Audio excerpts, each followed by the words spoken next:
dan dimudahkan segala urusan dan diluaskan rezeki sampai derajat dan cita-cita kita dunia akhirat. Mari kita berselawat kepada Nabi Muhammad sallallahu alaihi wasallam. Allahumma shalli ala sayyidina Muhammad wa ala ali sayyidina Muhammad. Bapak Ibu saudara sekalian jamaah rahimakumullah, kita masuk di ujung bulan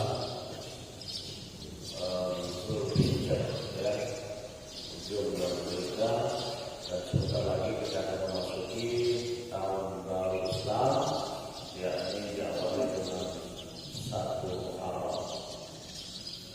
Bapak Ibu, sebagai pengantar obrolan kita subuh ini, saya akan menyampaikan dulu ada sebuah hadis yang perlu untuk saya sampaikan sebagai pengingat kita dalam rangka memasuki bulan Muharram.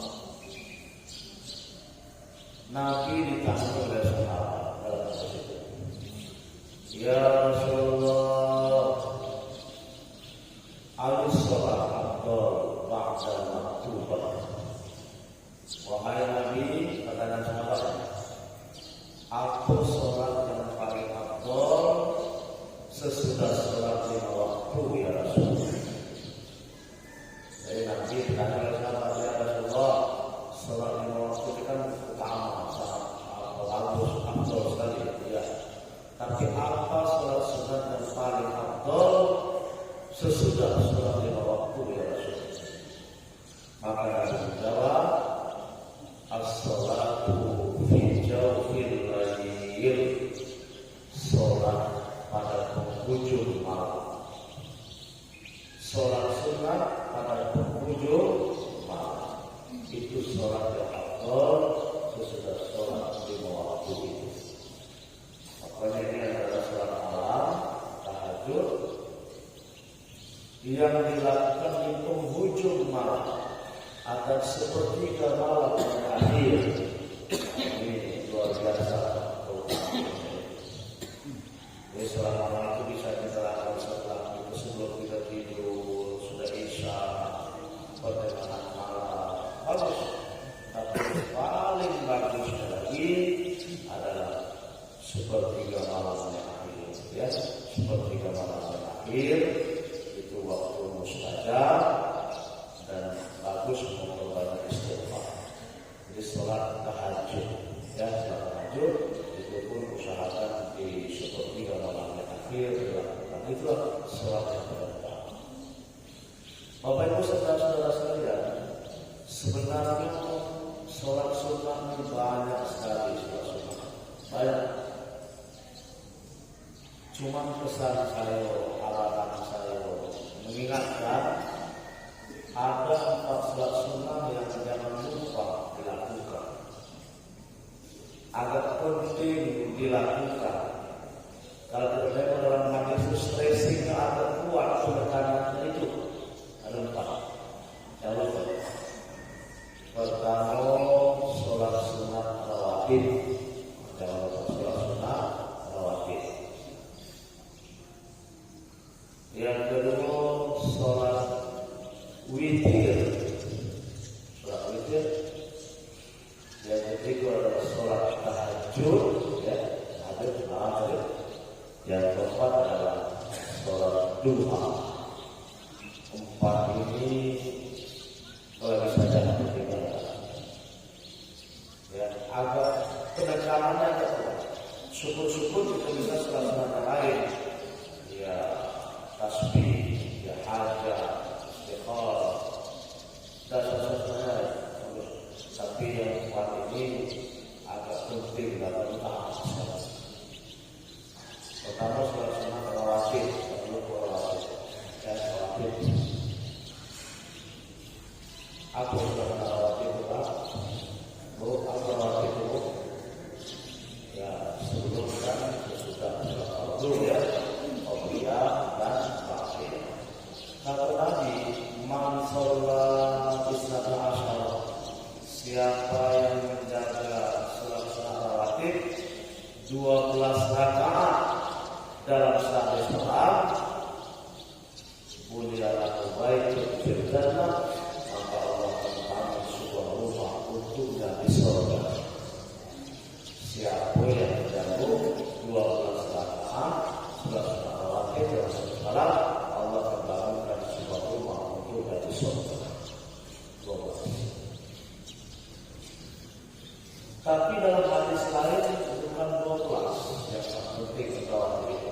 ada 10. Hadir itu Ibn Rasulullah Sallallahu Alaihi Wasallam asal hadis. Aku mengambil contoh memelihara Nabi ada 10 surah rawatib, 10 rakaat rawatib yang Nabi SAW lakukan itu. Apa itu? Mana 10 itu? Orang atai, orang zuhri, dua sebelum zuhur. Orang atai ba'da dua sesudah zuhur. Orang atai ba'dal maghribi, dua rakaat sesudah maghrib. Orang atai ba'dal isya'i, dua rakaat sesudah isya. Orang atai qabla subuh, dan dua rakaat sebelum subuh. 10.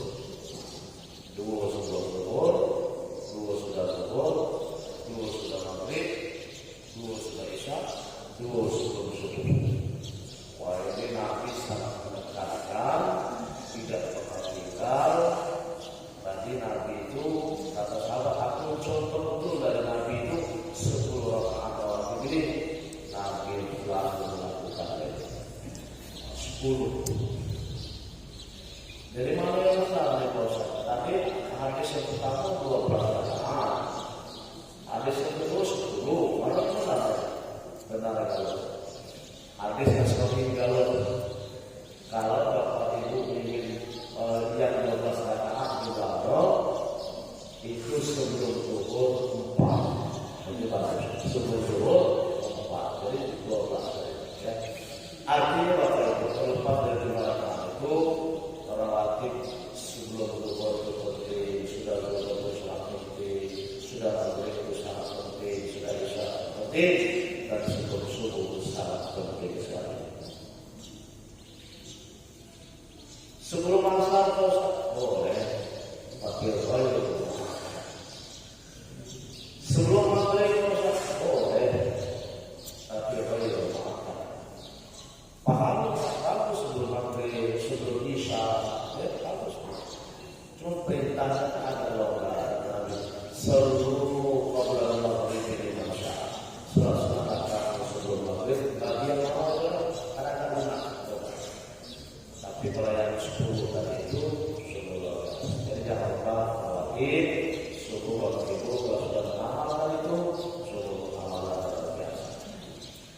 Dan sudah itu sholat sunat witir, jangan lupa witir. Witir ini boleh dilakukan sebelum tidur, boleh juga dilakukan sesudah tidur. Dan itu boleh kan?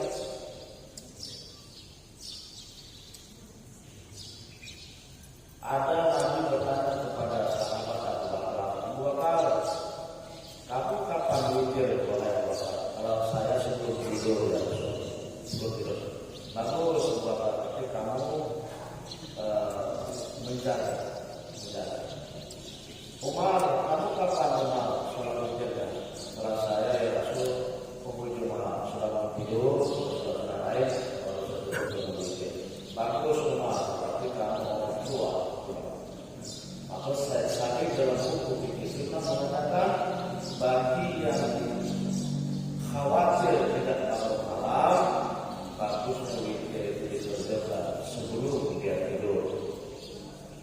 Tapi siapa yang yakin atau berencana ingin bangun malam, bagusnya witir nanti di akhir malam, ya, di akhir malam berada suasana yang lain. Ada kawan saya witir itu sebelum tidur, bagusnya sebelum tidur. Kawan saya sering dalam acara-acara tertentu sebelum tidur witir, bagus. Tapi kalau saya enggak, saya kan lebih sering di kelainan dalam tarawih. Witir saya itu malam, kadang-kadang anak subuh baru witir. Jangan diri saya, jangan diri bagusnya masih cukup saja. Ya, witir. Kemudian sholat sunat tahajud tadi, ini sholat sunat dari Abdul sesudah sholat waktu itu luar biasa. Tahajud itu keutamaan dan fadilahnya. Kemudian sholat sunat duha. ya, jangan tinggal duha. Jadi kita yang mulai subuh yang nunggu, ya karena kita adalah mengamalkan nunggu kematian. Yang pada tidak boleh duha minimal orang dari. Nabi pernah pesan kepada Abu Hurairah, pesan juga kepada wahai Abu Hurairah, kata Nabi, ya Rasulullah, jangan lupa kamu lakukan 3 kali wahai Abu Hurairah. Apa Rasul? Pertama, kamu puasa 3 hari setiap bulan. Ayat mungkin tanggal 13, 14, 15. Wahai Abu Hurairah, puasa itu 3 hari setiap bulan. Yang kedua, jangan lupa Abu Hurairah, kamu itu berpikir sebelum kamu tidur. Yang ketiga, wahai Abu Hurairah, jangan lupa kamu melaksanakan duha walaupun itu 2 rakaat. Ini pesan Nabi kepada Abu Hurairah.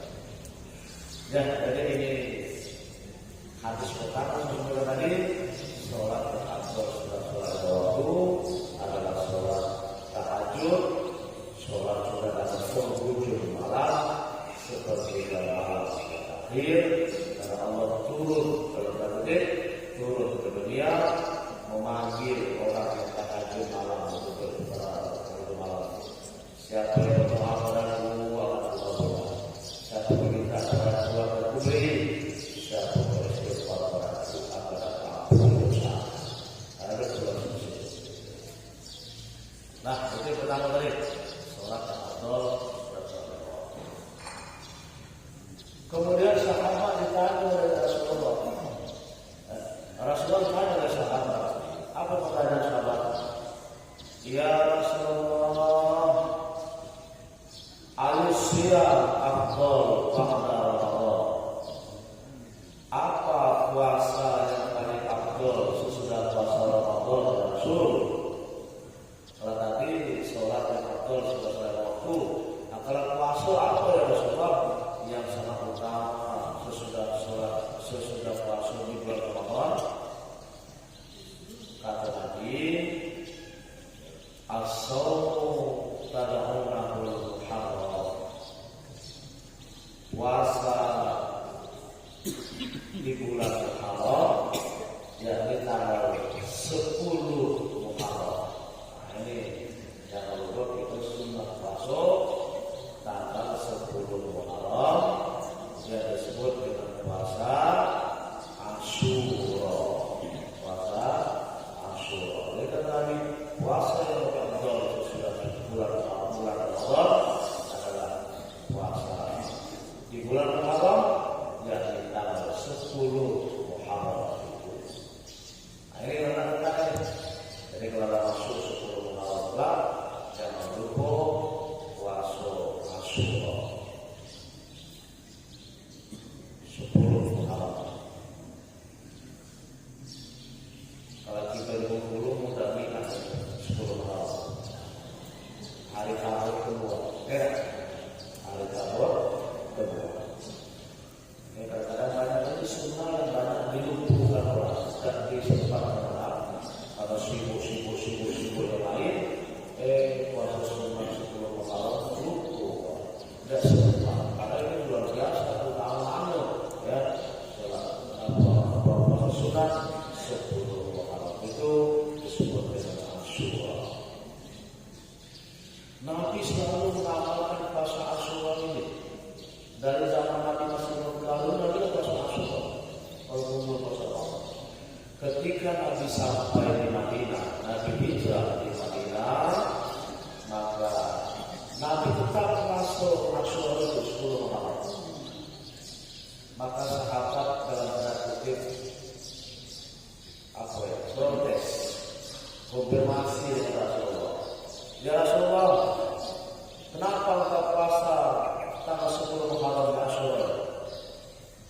Kata Nabi, memangnya aku? Kalau saya pikir memangnya kenapa? Orang Yahudi ya Rasul puasa dulu tanggal 10 Muharram puasa Asyura. Kenapa boleh kita bisa orang Yahudi ya Rasulullah? Kata Nabi, orang Yahudi pun semula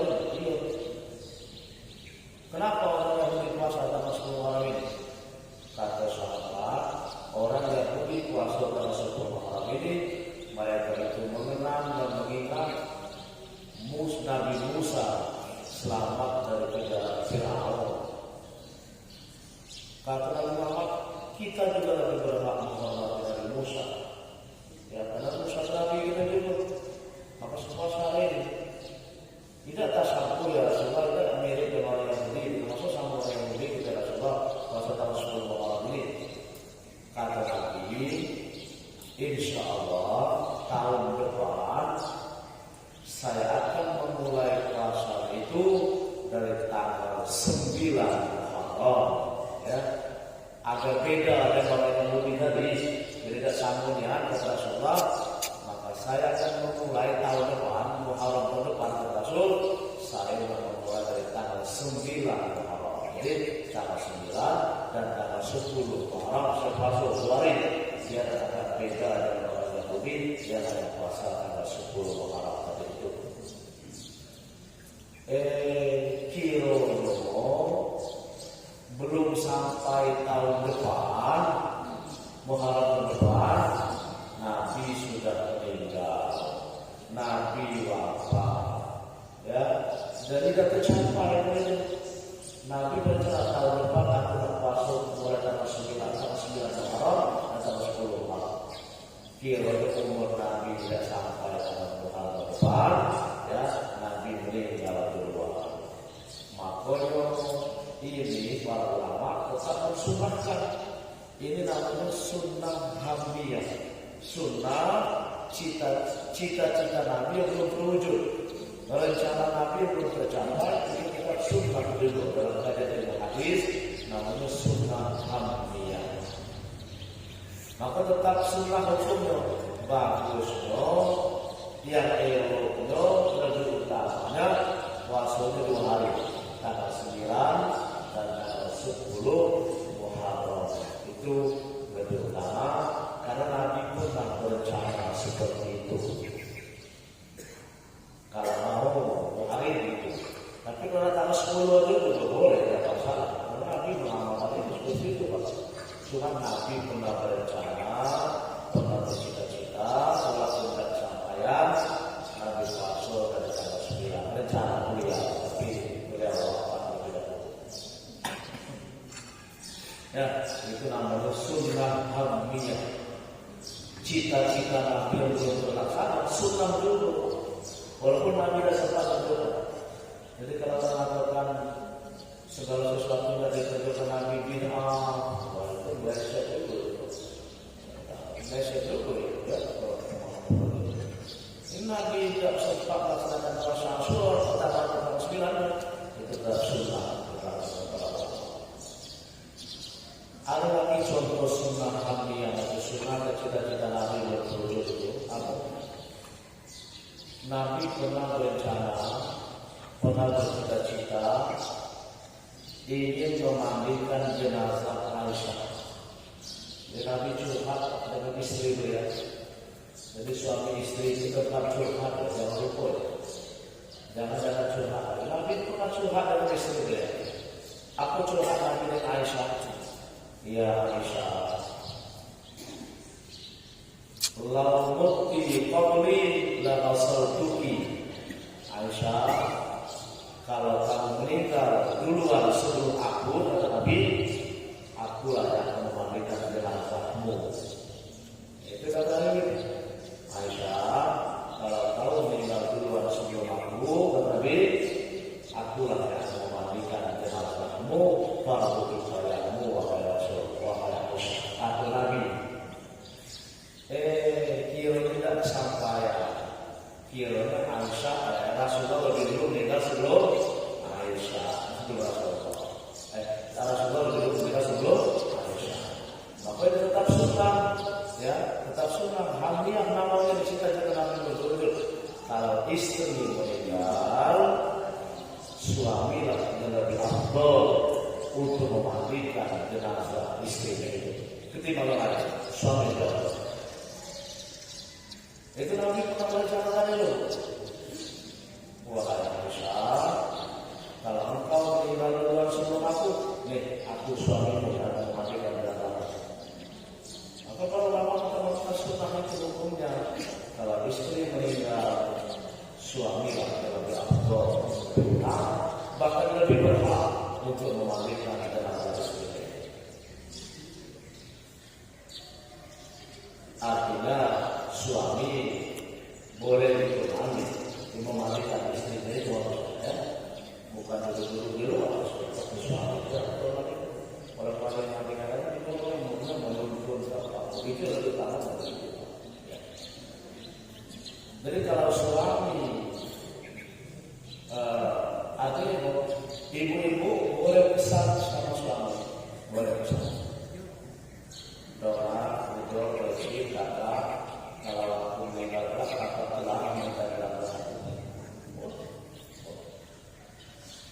bapak-bapak para suami kalau pesan dari istri seperti itu harus lakukan karena itu wasiat itu kalau wasiat istri itu sesuai dengan syariat, sesuai dengan agama, maka harus lakukan. Masyarakat. Yang tidak boleh kita lakukan wasiat istri itu kalau wasiat istri itu bertentangan dengan agama, bertentangan dengan syariat itu apakah boleh lakukan? Misalnya istri pesan, kata orang doci tidak kalau aku mati jangan nikah lagi yo. Ini apa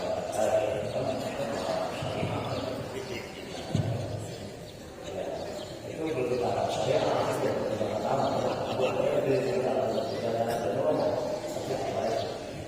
Tapi kalau besar daripada sesuai dengan agama sekali harus ya itu namanya sunnah harus.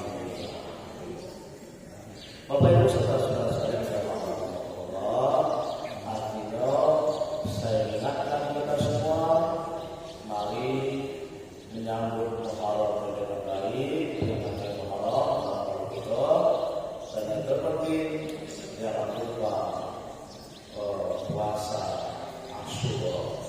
Boleh tanggal 10 ya, akan lebih bagus 2 hari. Kalau bisa tanggal 9 tanggal 10, bahkan dari tanggal 10 boleh sampai tanggal 11 ya. 11 pada 11 itu bagus mereka tidak di tanggal 10 saja.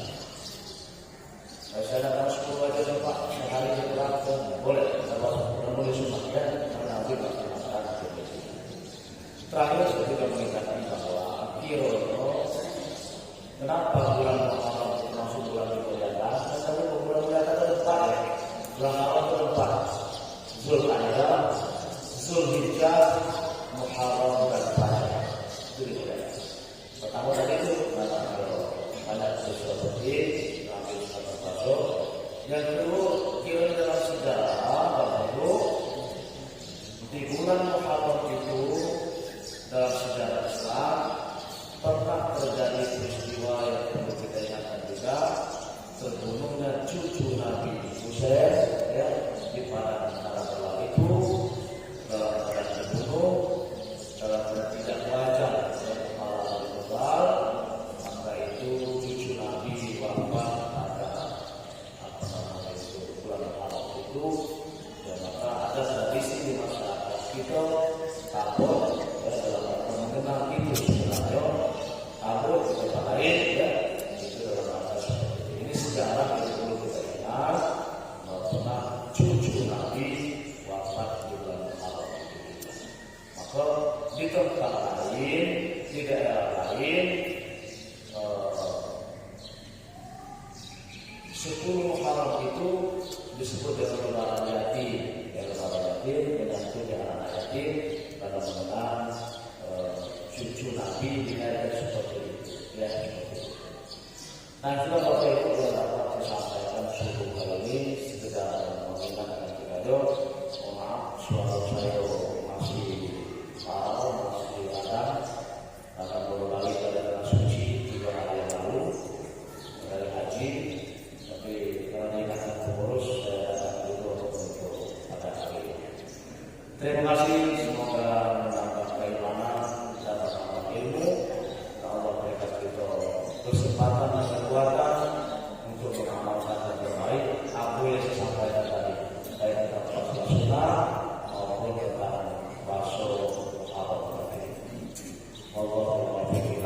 Baik, wassalamualaikum warahmatullahi